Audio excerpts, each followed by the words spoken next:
بسم اللہ الرحمن الرحیم۔ ناظرین سامعین، السلام علیکم ورحمۃ اللہ وبرکاتہ۔ ایک روایت ہے کہ اللہ تبارک و تعالی نے جبرائیل کو مٹی لانے کے لیے زمین کی طرف بھیجا۔ زمین نے ان سے کہا کہ پناہ چاہتی ہوں اللہ تعالیٰ کی آپ سے کہ آپ مجھ سے کچھ کم کریں یا مجھے عیبدار کریں۔ جبرائیل علیہ السلام واپس چلے آئے اور کچھ نہ کیا۔ عرض کیا، اے پروردگار، اس نے آپ کے نام کی پناہ مانگی سو میں نے اسے پناہ دے دی۔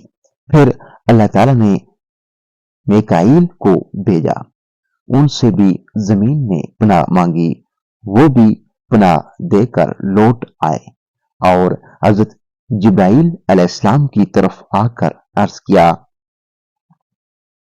اس پر اللہ تبارک و تعالیٰ نے ملک الموت عزرائیل علیہ السلام کو بھیجا، ان سے بھی زمین نے پناہ مانگی۔ انہوں نے جواب دیا کہ میں بھی اللہ تعالیٰ کی پناہ چاہتا ہوں کہ خالی ہاتھ لوٹ جاؤں اور اللہ تعالیٰ کے حکم کو پورا نہ کروں۔ چنانچہ انہوں نے مختلف جگہوں سے مٹی لے کر ملا لیا، محض ایک جگہ سے لینے پر اکتفا نہ کیا۔ انہوں نے زمین سے سرخ، سفید اور کالی مٹی حاصل کی، لہذا آدم کی اولاد کے اندر بھی یہی فرق نظر آتا ہے۔ پھر اسرائیل اس مٹی کو لے کر چڑھے یہاں تک کہ وہ مٹی لیسدار گارا بن گئی۔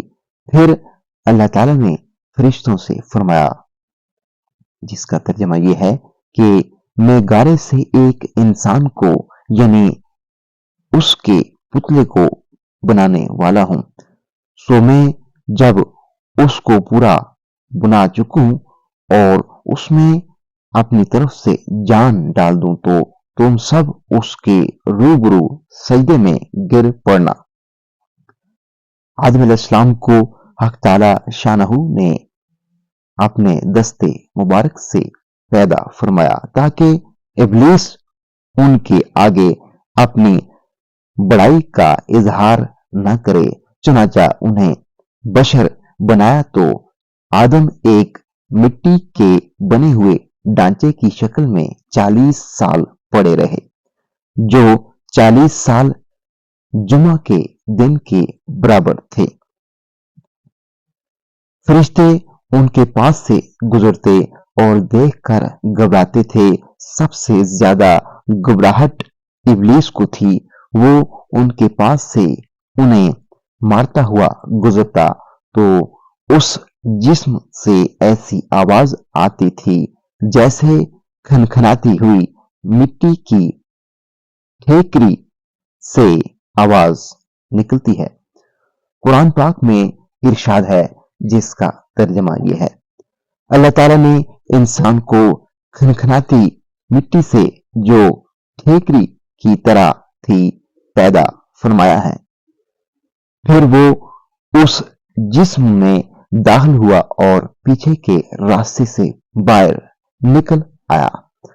باہر آ کر فرشتوں سے کہنے لگا کہ تمہیں اس سے ڈرنے کی ضرورت نہیں ہے، تمہارا رب بے نیاز ہے اور یہ اندر سے خالی ہے۔ اگر میں اس پر مسلط ہوا تو میں اسے ہلاک کر دوں گا۔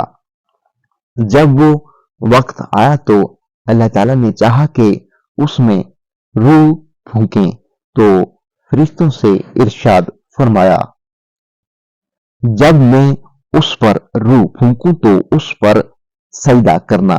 چنانچہ جب اللہ تعالیٰ نے اس پر روح پھونکی تو روح پہلے سر میں داخل ہوئی تو آدم علیہ السلام کو چھینک آئی۔ فرشتے کہنے لگے، آپ الحمدللہ کہہ دیجئے۔ انہوں نے الحمدللہ کہا۔ اللہ رب العزت نے جواب میں رحمک ربک آپ کا پروردگار آپ پر رحمت کرے کہا۔ جب روح آنکھوں میں پہنچی تو آدم علیہ السلام کو بھوک محسوس ہوئی تو آدم علیہ السلام پھلوں کی طرف لپکے، حالانکہ روح ابھی ان کے قدموں تک بھی نہیں پہنچی تھی۔ اس وقت اللہ تعالیٰ نے فرمایا، جس کا ترجمہ یہ ہے، انسان جلدی کے خمیر کا بنا ہوا ہے۔ ایک حدیث میں ہے کہ جب آدم علیہ السلام میں روح پھونکی گئی اور سر میں پہنچی تو انہوں نے چھینک ماری۔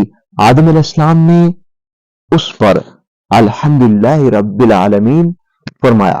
جواب میں اللہ تبارک و تعالی نے یرحمک اللہ فرمایا۔ ناظرین و سامعین، آج کی ویڈیو میں اتنا ہی۔ مزید اسلامی اور معلوماتی ویڈیوز دیکھنے کے لیے ابھی تک اگر آپ نے ہمارے اسلامی اور معلوماتی channel wealth of knowledge corner کو سبسکرائب نہیں کیا تو لازمی سبسکرائب کر دیجیے گا، بیل آئیکن کو آل پہ کر دیجیے گا تاکہ آنے والی ویڈیوز کا نوٹیفیکیشن آپ کو بر وقت وصول ہو سکے۔ اگلی ویڈیو تک مجھے دیجیے اجازت۔ اللہ حافظ۔